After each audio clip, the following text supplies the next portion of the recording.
안녕하세요. 이번 시간에 함께 배우게 될 작품은 황인숙 시인의 봄, 눈 오는 밤이라는 작품입니다. 이 작품은 천재문학교과서 대단원 1, 문학과 3 중에서 중단원 1인 문학의 가치와 기능이라는 단원의 제일 첫머리에 놓인 작품입니다.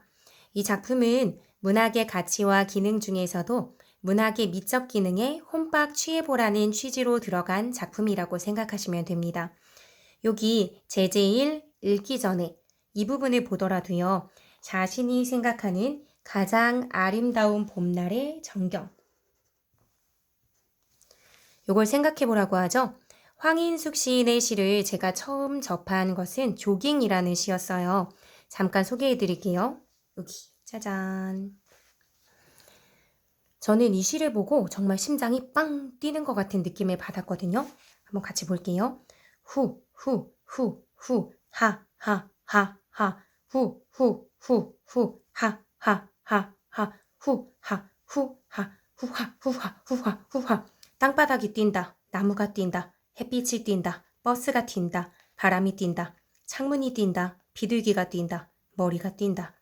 잎진 나뭇가지 사이 하늘에 환한 맨몸이 뛴다. 허파가 뛴다. 하, 후, 하, 후, 하, 후, 하, 후, 하, 후, 하, 후.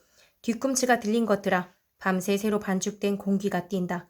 내 생에 드문 아침이 뛴다. 독수리 한 마리를 삼킨 것 같다. 어때요? 정말 여러분도 같이 뛰는 것 같은 느낌이 들지 않나요? 밤새 새로 반죽된 공기가 뛰고 머리가 뛰고 내 생에 드문 아침이 뛰는 시간.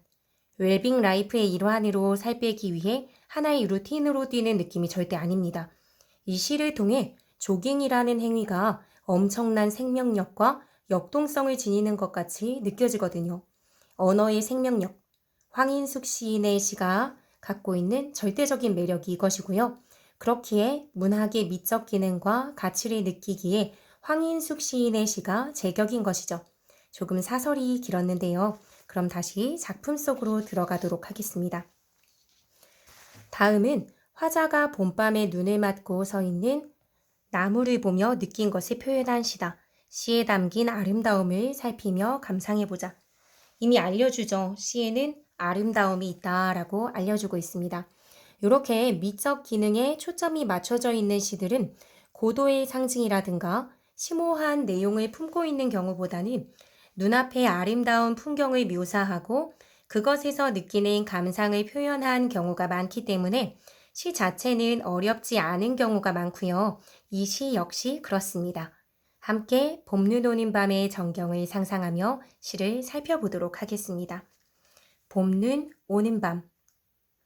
시든 소설이든 그 작품의 제목은 전체적인 내용, 주제, 정서 등을 잘 반영하고 있기 때문에 중요하게 봐야 하는데 이 시의 제목인 봄, 눈 오는 밤은 시의 전체적인 배경을 알려주고 있습니다. 봄, 눈이라고 하면 이 시의 계절적인 배경이 초봄임을 알려주죠.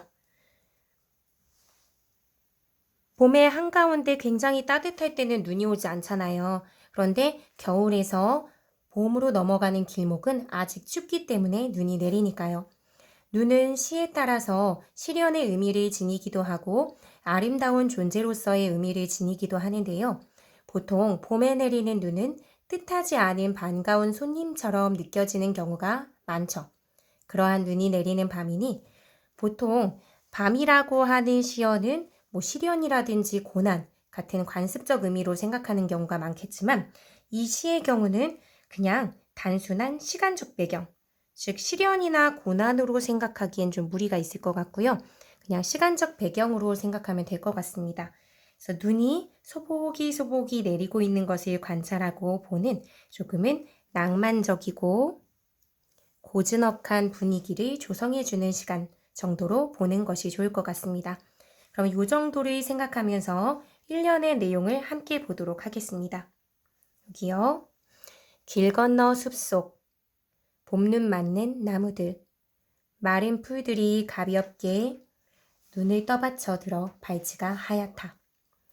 화자는 길 건너 숲속의 나무들을 바라보고 있는 것 같습니다. 1, 2행에는 봄눈 오는 밤, 화자가 바라보고 있는 대상이 나오는 거죠. 즉, 이 시의 대상은 요거죠, 요거. 시에서는 제재라고도 하는데요. 이 시의 대상은 길 건너 숲속 봄는 맞는 나무들입니다. 여기 1년에는 시의 대상이 소개되고 있는 부분이죠. 대상은 길 건너 숲속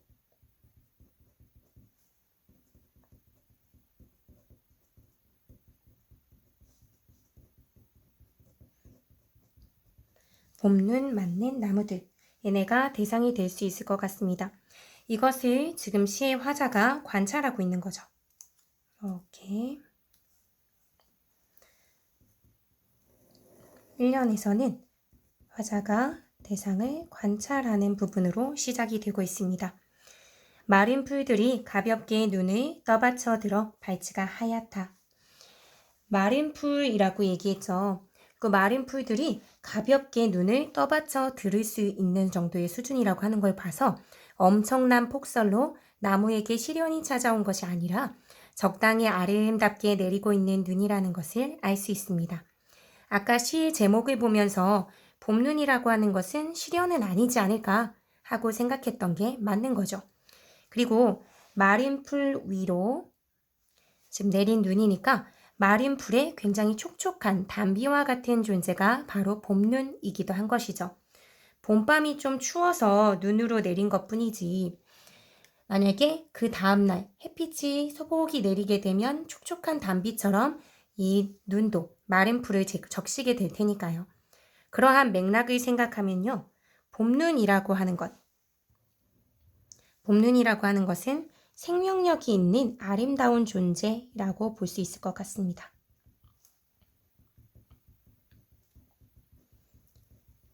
그러니까 시 안에서 비교적 긍정적인 의미로 쓰인 시어겠죠. 이렇게 생명력 있는 눈들이 소복이 쌓여가고 있는 나무의 아랫부분, 즉 발치죠. 발치는 하얗습니다.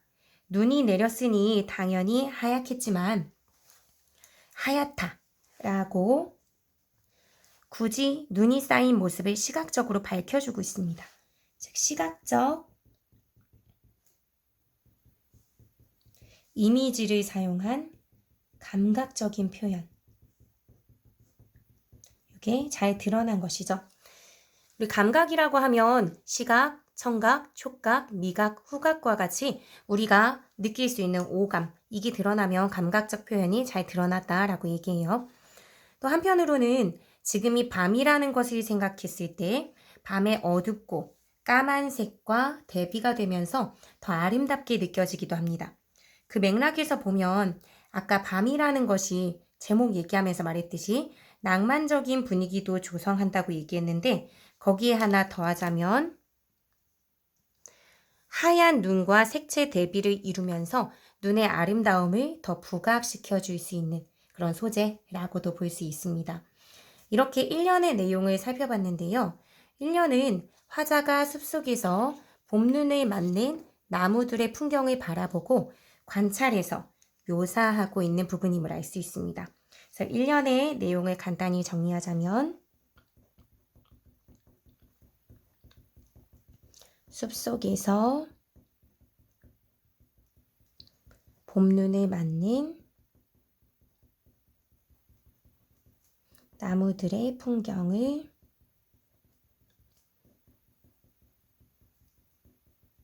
바라보는 부분이죠. 내용 자체는 사실 정말 별거 없죠. 미적인 측면을 굉장히 초점이 많이 맞춰져 있는 그런 시라서 그래요. 그러면은 두 번째 연으로 넘어가도록 하겠습니다. 2연이요. 나무들은 눈을 감고 있을 것이다. 여기서 나무라는 건 봄눈을 맞고 있는 나무들일 텐데요. 눈을 감고 있을 것이라고 이야기합니다. 즉, 상상하는 거죠. 실제로는 눈을 감고 있는지 알 수가 없잖아요. 나무에는 눈이 달려있지는 않으니까요. 그러니까 이연 부분은 상상으로 시작합니다.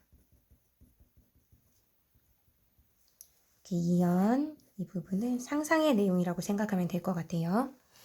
나무가 실제로는 눈 감을 수 없으니까 근데 의지를 갖고 눈을 감을 수 있는 존재인 것처럼 인격을 부여하고 있으니까 의인법도 사용된 부분입니다. 어쨌든 이어서 보면요. 너의 예쁜 감은 눈. 여기서 너라는 말을 쓰고 있죠. 너라고 하는 대상은 앞서 나온 대상인 길 건너 숲속 봄눈 맞는 나무들입니다. 이렇게 얘네들이 너라고 친근하게 지칭이 되는 거죠. 너라고 하는 건 보통 사람을 가리킬 때 쓰는 말이니까요. 그러니까 여기서도 위의 행과 마찬가지로 대상을 친근한 대상인 것처럼 인격을 가진 대상인 것처럼 너라고 부릅니다.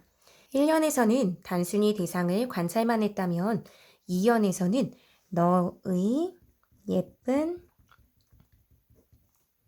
감은 눈이라고 하면서 대상에 대한 화자의 주관적인 생각까지 노출시킵니다. 예쁘다 라고 말이죠. 그러고는 너 아니? 네 감은 눈이 얼마나 예쁜지 라는 엄청나게 오글오글 느끼구리한 말을 날립니다. 나무의 눈이 도대체 얼마나 예쁘길래 화자가 이러고 있담? 이라고 생각하게 될 텐데요. 그 예쁘기 그지없는 눈은 어떤 눈을 이야기하는 걸까요? 이 눈은 당연히 이런 눈 아니야? 이렇게 감고 있는 눈. 이렇게 생각할 것이고요. 맞습니다. 나무에는 실제 눈이 없지만 사람인 것처럼 말하고 있는 상황이기 때문에 흩날리는 눈발에 눈을 감고 있는 모습이라고 생각하면 되겠죠. 그런데 전체적인 맥락상 눈발은 나무에 막 불꽃 싸대기를 날리듯이 시련으로 내리는 것이 아니라 아름답게 마른 풀들이 가볍게 떠받칠 정도로 조금씩 아름답게 내리고 있는 거니까 어머 눈이잖아 하면서 적당히 잔잔한 미소를 띠면서 예쁘게 눈을 감고 있는 나무의 모습을 상상하면 될 것 같아요. 즉 여기서 눈이라고 한다면 봄눈 때문에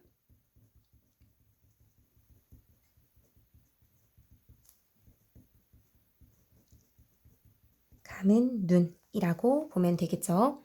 그리고 그 모습에 예뻐 죽겠어서 못 견디는 화자의 태도를 정리해보자면 눈을 막고 있는데 지그시 눈을 감고 있잖아요. 마치 고요히 명상하고 생각에 잠겨 있는 것 같은 그런 나무. 아이고.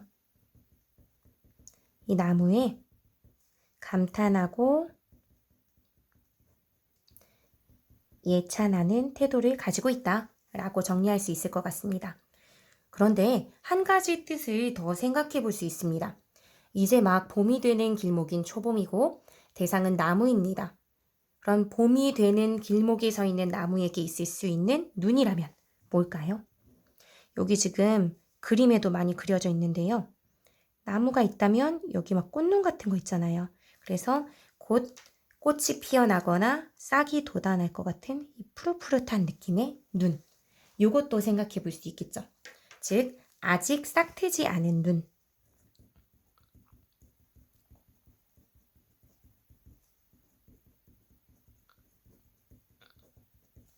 이렇게도 볼 수 있을 것 같습니다. 꽃이 피기 전 그 아름다움을 한가득 품고 있는 꽃눈 말이죠. 그렇게 본다면 아직 눈이 내릴 정도로 조금은 추운 초봄에 아름다운 꽃으로 피어날 파릇한 새싹을 품고 있는 나무의 눈이 너무나 멋지고 기특하고 예쁘겠죠. 아직은 감고 있지만 그 눈을 뜨게 되는 날 나무는 푸르게 혹은 예쁜 꽃으로 다시 피어날 테니까요. 그래서 이 맥락에서 정리해보자면 화자는 파릇한 새싹을 품은 나무의 생명력에 감탄하고 예찬하는 것이라고 볼 수 있을 것 같습니다. 파릇한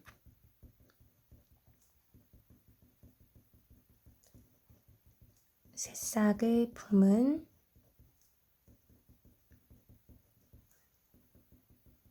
나무의 생명력에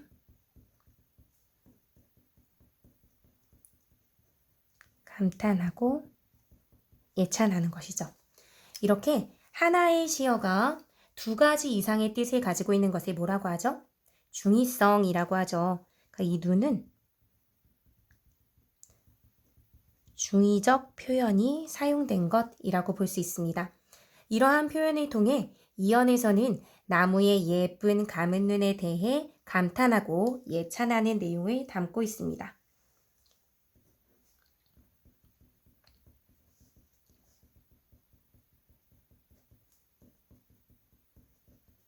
나무의 예쁜 감은 눈은 두 가지인 거죠. 방금 얘기했듯이 눈을 감는 모습, 그리고 꽃눈이 매달린 모습.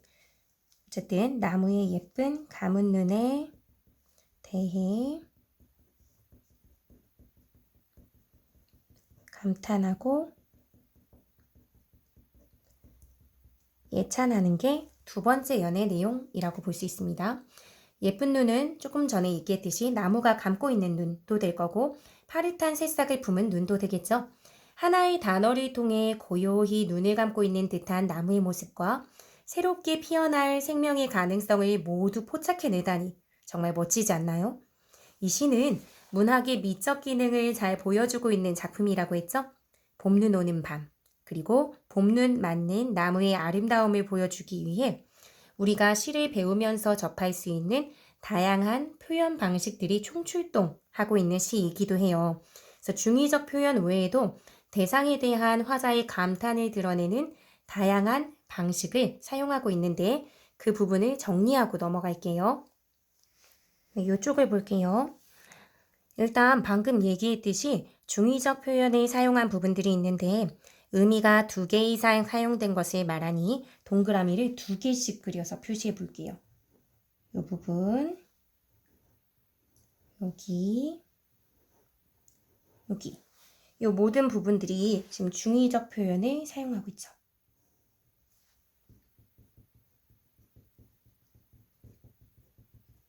즉 하나의 단어가 2개 이상의 뜻을 가지고 있는 부분이에요.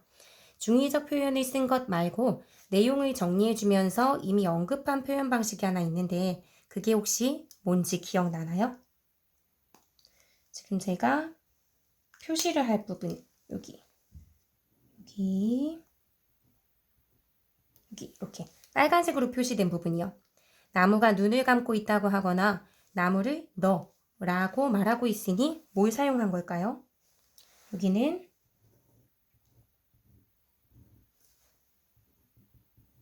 의인법을 사용하고 있죠. 의인법이라는 것은 대상에 인격을 부여해서 사람인 것처럼 표현하는 거잖아요.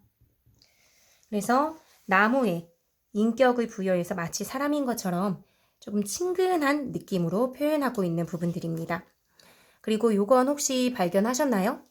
여기 지금 선생님이 쭉 표시를 해볼게요. 쭉. 요 부분. 노란색 형광펜으로 표시한 부분이요. 전부 다 지금 니은으로 시작하고 있죠. 여기 이렇게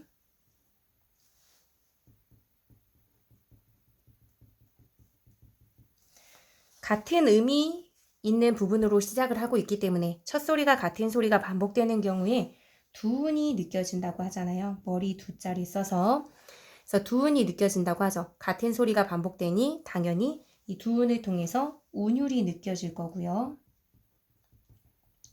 효과가 무엇일까라고 본다면 그 니은 소리 자체가 울림 소리잖아요. 니은, 미음, 이응, 리을 이런 것들. 그래서 부드러운 느낌도 줍니다. 그렇죠? 이 작품 자체가 굉장히 미적인 것을 추구하는 심미적인 특징이 있거든요. 그래서 이 시의 특징은 심미적이다 뭐 이렇게 얘기하기도 해요. 심미적이라는 것은 아름다운 걸 추구한다라는 뜻이에요. 그러니까 내용 자체도 굉장히 아름다운 풍경에 대해서 얘기하지만 표현 자체도 쓸 수 있는 모든 표현들을 동원하는 것 같습니다. 그리고 또 다른 표현 방식 부분을 생각해 보자면 또 어떤 부분이냐면 이 부분이에요. 너 아니? 라고 물어보는 부분이 있죠. 너 내가 하라는 거 다 했어? 라고 하는 말을 할 때 생각해 보면 이 너라고 하는 말 이거는 문장에서 어떤 기능을 하나요? 대상을 부르고 있죠. 너 내 말 듣는 거야? 뭐 이런 식으로 그러니까 대상을 한번 부르면서 이야기하고 있으니까 주의를 환기하는 효과도 있는데 이런 표현 방식, 상대방을 부르는 표현 방식을 뭐라고 할까요? 이 부분은 돈호법이라고 합니다. 돈호법. 요걸 통해서 너 하고 한번 상대를 불러주니까 주의 집중을 시켜줘요. 그래서 주의를 환기시켜주는 그런 기능을 하고요. 선생님이 아까 예로 든 거는 뭐 너 내 말 듣는 거야? 뭐 이런 데서는 좀 느끼기 어렵고 좀 따지는 느낌이지만 요 시에서는 너 아니? 하고 은근히 말하는 부분에서 나무라는 대상을 좀 친근하게 친구처럼 부르고 있으니까 친근함도 느껴집니다. 그러니까 이런 거는 시마다 조금씩 다르겠죠. 네, 친근함이 느껴지게 하는 효과가 있습니다. 이렇게 대상을 부르고 아니? 하고 물어보고 네 감은 눈이 얼마나 예쁜지 하고 대답을 하기도 하죠. 그래서 이 부분은 말을 건네는 방식, 너 하고 막 부르기도 하잖아요. 그래서 표현적인 측면에서는 말을 건네는 방식을 사용하고 있고요. 그리고 이때 말을 건넬 때 청자는 누구겠어요? 봄눈 맞는 나무. 이게 예상 청자겠죠? 그러니까 봄눈 맞는 나무를 청자로 가정하고 이야기하고 있습니다. 또한 알아? 네 눈이 진짜 예뻐. 이렇게 얘기하고 있으니까 묻고 나서 거기에 대한 답을 스스로 내려주죠. 그래서 묻고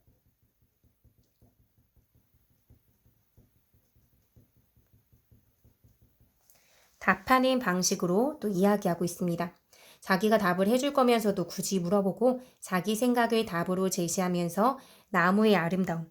답이 이거야. 네가 진짜 아름다운 것. 이라고 얘기하는 거잖아요. 이런 방식을 통해서 나무의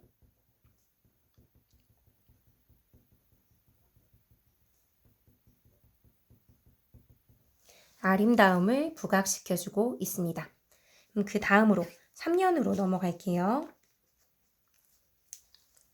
이렇게 3년. 눈송이들이 줄다림쳐 온다. 눈송이라고 하면 당연히 앞에서 계속 얘기가 나왔던 봄눈과 똑같은 거겠죠. 이렇게 하니까 봄눈이 흩날리는 장면이 생생하게 연상이 됩니다. 줄다름쳐 온다라는 표현 때문이죠. 그러니까 연달아서 계속 오는 거예요. 그러니까 이런 거는 역동적 이미지라고 해요. 눈앞에 생생하게 펼쳐지는 듯하게 이미지를 구성하고 있죠. 이 연에서는 나무의 눈에 초점을 맞추어서 이야기를 하던 화자가, 그러니까 여기서 나무의 눈에 초점이 맞춰져 있었죠. 근데 그 화자가 3년에서는 갑자기 나무의 눈이 아니라 하늘에서의 내리는 눈으로 그 눈송이를 이야기하고 있네요. 화제가 전환된 건 아니고요. 역시나 여기서 눈송이를 이야기한 것은 나무에 대해 이연에서 화자가 온팡지게 쏟아냈던 그 감탄의 연장선에 있었습니다. 한번 볼게요. 눈송이가 열심히 줄다름쳐 오는 것은 뭐 때문이냐면 네 감은 눈에 입 맞추려고. 엄마야, 내 감은 눈. 즉 나무의 감은 눈에 입 맞추려고 오는 것이었네요. 역동적으로 힘껏 달려온 이유가 바로 나무의 감은 눈에 입 맞추려 하는 것. 오, 완전 터프한 사랑꾼 같은 모습이죠. 눈송이를 터프한 사랑꾼으로 바꾼 것은 바로 매력 넘치는 나무인 거죠. 여기서의 눈 역시 중의적 의미로 봐야겠죠? 지금 계속 연장선에서 사용되고 있는 표현입니다. 그러니까 감은 눈일 수도 있는 거고요. 아니면은 생명력을 품고 있는 나무의 꽃눈이라고도 볼 수 있을 것 같아요. 그런데 여기서 문장을 보면요. 흐름상 이 두 번째 행, 이 부분이 여기에 들어가는 게 자연스러워요. 이렇게. 그래서 읽어보면 눈송이들이 내 감은 눈에 입 맞추려고 줄다름쳐 온다. 라고 해야지 흐름이 자연스럽죠. 그런데 굳이 그 사이에 들어갈 문장을 뒤로 뺐어요. 빼서 순서를 바꿨죠. 이런 표현 방식을 뭐라고 할까요? 도치법이라고 하죠. 순서를 뒤바꿨다 라는 뜻이에요. 도치법은 자연스러운 문장의 흐름이 아니기 때문에 자연스럽게 읽다가 틱 걸립니다. 그래서 우리의 뇌리에 팍 꽂히죠. 나는 너를 사랑해 라고 얘기하면 되는데 나는 사랑해 너를 이라고 순서를 바꾸면 너라는 대상의 포인트가 픽 꽂히는 것처럼 여기서도 이 두 번째 행에 포인트가 꽂히게 되는 것입니다. 봄눈이 내리는 것도 다 뭐 때문이다? 너무나 예쁜 나무에 입 맞추는 것, 즉 나무의 매력에 홈빡 빠지기 위한 것이다. 라고 해서 나무의 아름다움을 최상위에 놓는 것이죠. 나무가 아름다운 이유는 고요히 감은 눈 때문이고 파릇한 새싹을 품은 눈 때문이잖아요. 그래서 도치법을 씀으로써 봄눈이 내리는 이유를 어떻게 보면 강조해 주는 거예요. 이렇게나 아름답기 때문에 내가 내리는 거야 라고 하는 거죠. 그래서 도치법을 통해서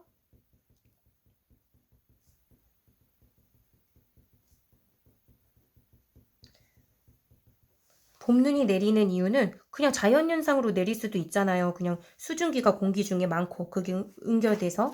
그런데 이 시에서는 봄눈이 내리는 게 다 예쁜 눈에 입 맞추려고 하는 거예요. 이제 봄눈 내리는 이유가 그 아름다운 나무의 눈에 입 맞추려고 하는 거니까 결국 뭐예요? 뭐 하기 위한 거냐면 야, 나 나무 너무 멋진 것 같아. 나무 완전 최고야. 그래서 나무를 예찬하고 감탄하는 표현으로 입 맞추려고 오는 거잖아요. 그러니까 결국은 이 얘기하는 것은 나무 겁나 멋져 라는 얘기를 해주고 싶어서 라고 볼 수 있습니다. 에이 뭐야 에이 눈은 그냥 내리는 거지. 그게 말이 됨? 이라고 하는 것은 의미 없는 문제제기인 거 아시죠? 시라는 문학갈래는 철저히 화자의 주관적 세계를 담아내는 것이기 때문에 화자가 그렇게 생각한다고 하면 그런 겁니다. 어쨌든 3년은 이렇게 나무의 감은 눈에 입 맞추려는 눈의 모습에 주목하고 있어요. 그래서 나무의 감은 눈에 입 맞추려는 눈. 이렇게 볼 수 있는 거겠죠. 정리했나요? 네, 앞서 얘기했듯이 나무의 감은 눈이라고 하는 것은 중의적으로 갖고 있는 눈의 두 가지 의미가 있었죠. 요거의 경우는 아까 눈 첫 번째, 두 번째 의미 있었어요. 요거하고 요거. 그리고 입 맞추려고 하는 눈. 요 눈은 봄눈. 즉 눈송이를 얘기하는 거죠. 눈송이를 이야기하는 겁니다. 잘 보이나 끝부분이? 어쨌든 그래서 그렇게 본다면 겉으로는 눈이라는 말이 똑같지만 대상은 다른 거예요. 가리키는 대상이 다릅니다. 같은 눈이 아니에요. 어쨌든 봄눈은 나무의 아름다움에 감탄하는 존재입니다. 이게 지금 얘는 봄눈인 거고요. 나무의 아름다움에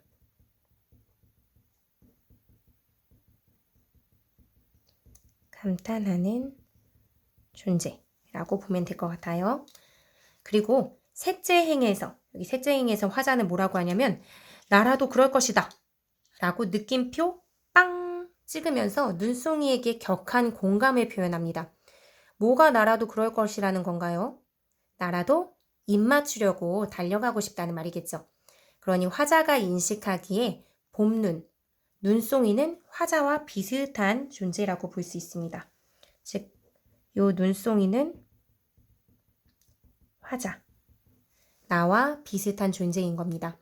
화자는 눈에 입을 맞추려고 줄다름쳐 달아오는 눈의 태도에 격하게 공감하고 있는 거죠. 즉, 화자는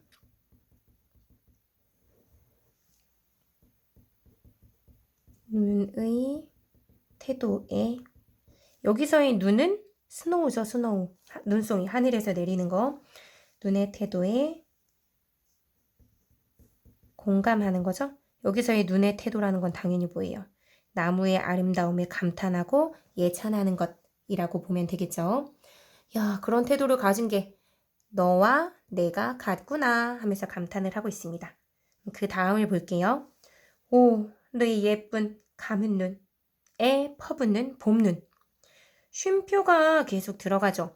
시에서는 문장 부호를 남용해서 쓰지 않는 편인데 이렇게 많이 쓰였다는 것은 그 부분에서 확실하게 호흡을 끊어주라는 이야기겠죠. 오, 내 예쁜 감은 눈. 이렇게. 느낌표는 사실 이 사이사이에 찍어주지는 않았지만요. 위와 비슷하게, 여기하고 비슷하게 느낌표가 들어가도 될 것 같은 그런 부분들입니다. 굉장히 감탄하듯이 숨가쁘게 벅차오르는 그런 마음을 표현하고 있는 거죠. 그리고 마지막엔 또 한 번 퍼붓는 봄, 눈 하면서 느낌표를 빵 찍어줍니다. 이 부분은 모두, 이 부분들은 모두 지금 영탄법을 사용하고 있어요. 영탄법이라는 건 이렇게 감탄사나 감탄조사를 이용해서 기쁨이나 슬픔, 놀라움 등의 감정을 강하게 드러내는 거잖아요. 그러니까 여기서는 영탄법을 사용해서 화자의 벅찬 감정을 표현해주고 있습니다. 그래서 여기선 지금까지의 맥락을 이어받아서 앞에서 계속 나무에 대해서 감탄했잖아요. 그러니까 그 맥락을 이어받아서 감탄의 대상이 뭐야? 라고 묻는다면 당연히 나무의 눈에 대한 감탄을 하고 있는 겁니다.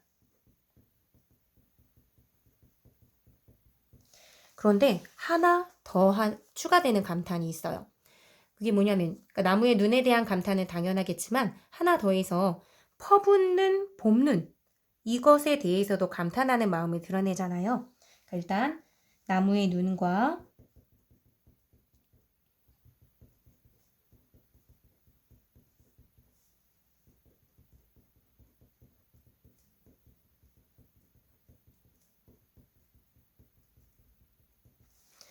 퍼붓는 봄눈 모두에 대한 감탄을 지금 표현합니다. 다만 퍼붓는 봄눈에 대한 감탄은 봄눈 그 자체를 예찬했다기보다는 야 봄눈도 나랑 같구나 짜식 하는 공감적 차원에서의 감탄이겠죠. 자연에 대해 느끼는 화자의 이러한 감정을 앞서 문학의 미적 기능과 가치에서 설명했던 미적 감흥이라고 하는 것과 같은 것이라고 생각하면 될 것 같아요. 각각의 대상에 대해 이렇게 감탄을 하고 있음을 잘 드러나게 해주는 장치가 바로 행가리입니다. 여기 지금 보면은 나라도 그럴 것이다. 오, 내 예쁜 감은 눈, 애 퍼붓는 봄눈. 사실 이 애라는 조사가 붙은 걸 봐서는 이건 욕이 들어가야지 자연스러워요. 그래서 쭉 이어져야 돼서 의도적으로 행을 나누어 놨습니다. 이런 것을 행가리라고 얘기해요. 근데 행을 가리하면서 이렇게 나누게 되면서 생기는 효과는 뭐냐면 나라도 그럴 것이다 라고 하면서 공감의 태도를 보였는데 그러면서 대상에 대한 감탄의 태도를 보인 거잖아요. 근데 나라도 그럴 것이다. 와 예쁜 눈, 감은 눈 여기에 대해서 그리고 여기에 퍼붓는 봄눈에 대해서 정말 감탄스럽다, 멋지다 라고 하는 표현을 동시에 쓰게 되는 거죠. 그러니까 행가리를 통해서 의도적으로 떼어서 씀으로써 요 대상과 요 대상 둘 다 감탄하는 게 맞기는 맞는데 다르잖아요. 얘는 나무의 눈에 대한 거고 얘는 나무의 눈에 대한 감탄의 태도에 대한 어떤 뭐 감탄이나 공감인 거니까 사실 구별이 돼야 돼요. 그래서 여기 보면은 행가리를 통해서 화자가 좋아하는 눈, 즉 나무의 눈, 그리고 그 눈에 대해 감탄하는 나와 비슷한 존재인 봄눈, 그 대상을 의도적으로 떼어서 표현하되 두 대상이 모두 감탄하는 것을 효과적으로 잘 드러냅니다. 정말 언어를 잘 조련해서 생동감 있게 잘 담아낸 것 같지 않나요? 3년에서도 앞부분들과 마찬가지로 의인법을 통해서 여기 눈송이가 줄다름쳐 온다든지 아니면은 눈을 내 예쁜 눈이라고 한다든지 이런 것 같이 의인법을 통해서 대상에 대한 친근감 이런 것도 잘 표현하고 있고요. 이 부분들은 여기랑 또 여기 좀 색이 다르지만 이 부분들은 중의적 의미로 눈을 사용한 부분이라고 생각하면 될 것 같습니다. 이렇게 해서 나무의 감은 눈에 눈 맞추려는 눈송이들에 대해 공감하는 화자의 정서를 효과적으로 드러낸 거죠. 이 부분을 정리하자면 나무의 감은 눈에 입 맞추려는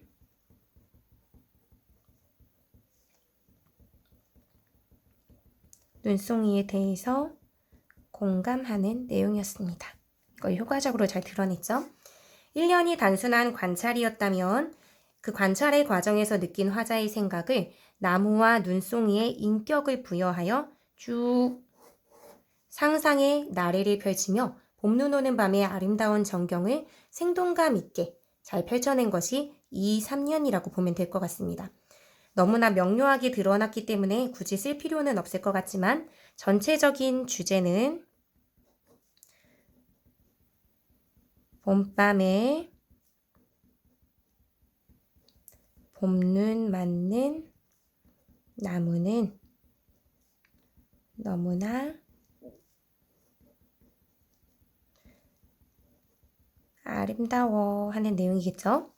이 작품은 장면이 주는 이미지를 충분히 떠올려보고 그 이미지가 주는 감흥을 효과적으로 떠올리게 해주는 시적인 장치들, 다양한 표현 요소들을 잘 이해할 수 있으면 큰 문제 없이 소화할 수 있는 작품이라는 생각이 듭니다. 오늘도 수고하셨습니다. 국어가 좋아지는, 국어가 나를 돕는 그날까지 열심히 공부해봐요.